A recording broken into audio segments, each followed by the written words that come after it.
किया और अंततः ये विश्वविद्यालय आज यहाँ स्थापित हुआ और आज हम इसका 7वां जो स्थापना दिवस है वो मना रहे हैं।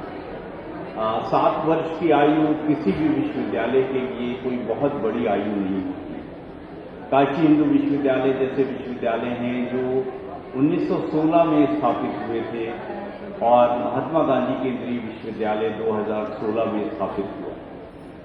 अक्सर मैं इस बात को यूजीसी और भारत सरकार के सामने उठाता हूं कि 1916 में स्थापित विश्वविद्यालय और 2016 में स्थापित विश्वविद्यालय को जब आप अनुदान देते हैं तो उनको एक मैट्रिक्स से न नापें। काशी हिंदू विश्वविद्यालय को संभवतः अब कम अनुदान की आवश्यकता होगी, लेकिन महात्मा गांधी केंद्रीय विश्वविद्यालय को अत्यधिक अनुदान की आवश्यकता है। यही वजह है कि विगत कुछ महीनों में यूजीसी से आने वाली जो रिकरिंग ग्रांट है उसमें अभूतपूर्व वृद्धि हुई है और उसी की वजह से हम लोग अपने बहुत सारे कार्य कर पा रहे हैं। नीति आयोग में भी अनेक बैठकों में मुझे विश्वविद्यालय की तरफ से भाग लेने का अवसर मिला और वहां भी मैंने कहा कि अगर आपको इस विश्वविद्यालय को ठीक तरह से पटल पर उतारना है तो ये आवश्यक है कि आप हमारी जो अनुदान राशि है उसमें वृद्धि करिए। साथियों, मैंने 6 महीने पहले करीब यहाँ पर कार्यभार संभाला और उसके बाद जब मैं यहाँ नहीं था तब भी सुनता था कि भूमि का अधिग्रहण नहीं हुआ है अभी और भवन निर्माण की प्रक्रिया भी नहीं शुरू हुई है। तो आते ही सबसे पहला जो प्रेस कॉन्फ्रेंस हुई थी उसमें मैंने अपने ऊपर इसी दायित्व या इसी जनादेश को समझा कि विश्वविद्यालय की भूमि जल्दी से जल्दी अधिग्रहित हो जो 302 एकड़ की है और जल्दी से जल्दी भवन निर्माण की प्रक्रिया शुरू हो। तो जो अभी हमारे पास करीब 132 एकड़ की जमीन है उस पर भवन निर्माण के लिए डीपीआर बनाने की अनुमति भारत सरकार से मिल गई है और बहुत शीघ्र ही हम लोग डीपीआर बनाने की कार्रवाई को प्रारंभ करेंगे। एक अन्य विषय था कि पीएचडी के जो छात्र हैं उनसे संबंधित ऑर्डिनेंस और एसओपी नहीं तैयार है। वो ऑर्डिनेंस और एसओपी भी तैयार होकर के उसको कार्य परिषद, विद्युत परिषद और कार्य परिषद की अनुमति मिल गई है और वो लागू हो गई है, इम्प्लीमेंट हो गई है। कुछ दिन में वो वेबसाइट में आ जाएगी और आप उसको डाउनलोड करके उसी के अकॉर्डिंग अपनी पीएचडी को अगर आप और अर्हताएं पूरी करते हैं तो थीसिस जमा कर सकते हैं। राष्ट्रीय शिक्षा नीति को लागू करना एक बड़ी चुनौती सभी विश्वविद्यालयों के सामने रही है, लेकिन महात्मा गांधी केंद्रीय विश्वविद्यालय का जो शिक्षक परिवार है उसने अत्यंत मेहनत करते हुए अत्यंत लगन के साथ एक मिसाल कायम की और इसी वर्ष से हम राष्ट्रीय शिक्षा नीति 2020 को पूर्ण रूप से लागू कर पाए।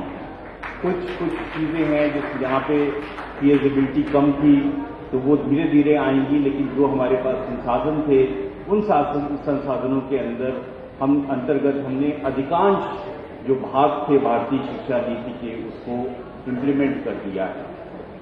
एक अन्य जो बात अक्सर सुनने में आती थी कि 7 वर्ष का समय हो गया और अभी तक विश्वविद्यालय का एक भी कॉन्वोकेशन नहीं हुआ, तो ये बात जब मैं मई के महीने में माननीय राष्ट्रपति महोदया से मिला था और मैंने उनसे कहा कि 7 वर्ष हो गए हैं और अभी तक एक भी कॉन्वोकेशन नहीं हुआ है और हम पहला कॉन्वोकेशन कराना चाहते हैं नवंबर के महीने में, तो आप आने की अनुमति प्रदान करिए और हम ये चाहते हैं कि आपका आशीर्वाद हमारे विश्वविद्यालय को, हमारे बच्चों को और हमारे शिक्षकों को मिले।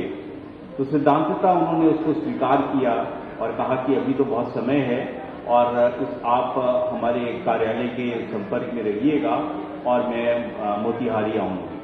तो अब ये 20 अक्टूबर को अब आपका कॉन्वोकेशन है। ये इस विश्वविद्यालय का पहला कॉन्वोकेशन है और हम 2019 से लेकर के 2023 यानी अब कोई बैकलॉग नहीं है और अभी तक हमारे जितने भी विद्यार्थी पास आउट हुए हैं उन सबको हम डिग्री प्रोवाइड करेंगे, डिग्री प्रदान करेंगे। तो ये एक ऐतिहासिक क्षण होगा। मुझे बताया गया है, मैं तो बहुत ज़्यादा नहीं जानता हूं इस विषय में, कि किसी भी भारतीय राष्ट्रपति की ये मोतिहारी की पहली आधिकारिक यात्रा है। तो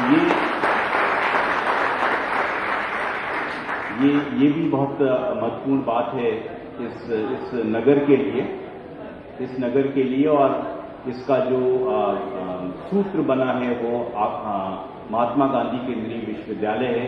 ये हम सबके लिए गर्व की बात है। जो भूमि अधिग्रहण की समस्या है, उसके ऊपर भी हमारी एक टीम काम कर रही है, और संभवतः बहुत जल्दी ही मुझे लगता है कि 1 माह के अंदर जो बची हुई भूमि है वो भी महात्मा गांधी केंद्रीय विश्वविद्यालय को हस्तांतरित हो जाएगी।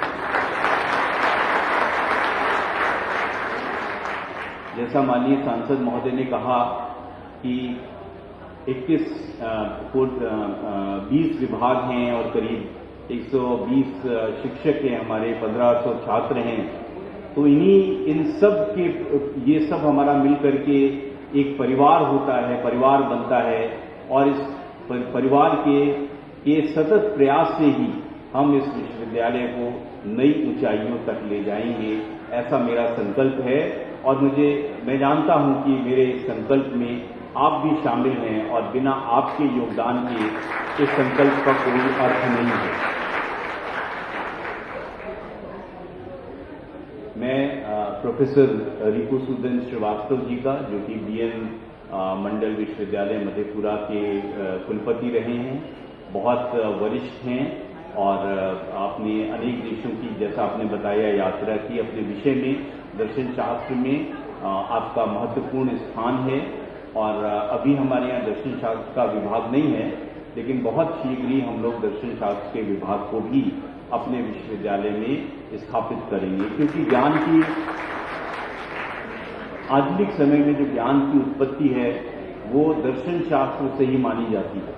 इसीलिए जब आपको पीएचडी मिलती है तो, या डीफिल मिलती है, तो उसका वो एब्रीविएशन है डॉक्टर ऑफ फिलॉसफी का।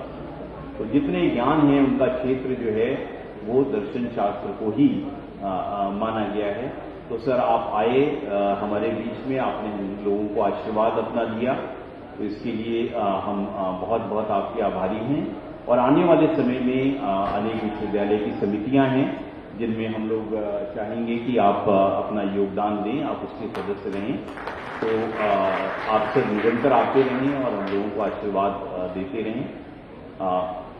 मैं विश्वविद्यालय के सभी सम्मानित शिक्षकों का, वन नेशन वन इलेक्शन के सेमिनार में आए हुए सभी अतिथियों का, अपने प्रिय छात्रों का, छात्राओं का, और विशेष रूप से वो छात्र छात्राएं जिन्होंने बहुत अच्छी प्रस्तुति कल रात के भी सांस्कृतिक कार्यक्रम में दी और आज भी दी, उनको मैं विशेष रूप से बधाई देता हूं।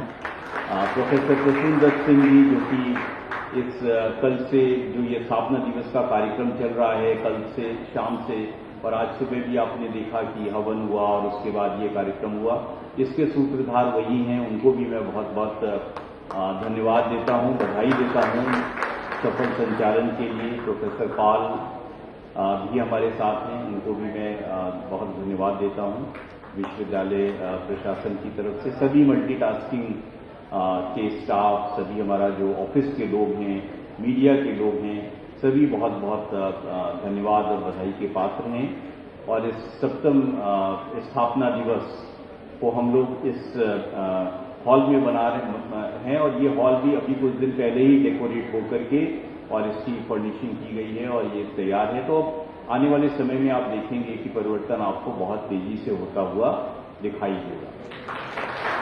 और ये परिवर्तन मैं इस शक्ति के वजह से कर पा रहा हूं जो मुझे आपसे मिलती है, प्रिय छात्रों से और अपने शिक्षकों से, और ये जो पूरा का पूरा हमारा परिवार है।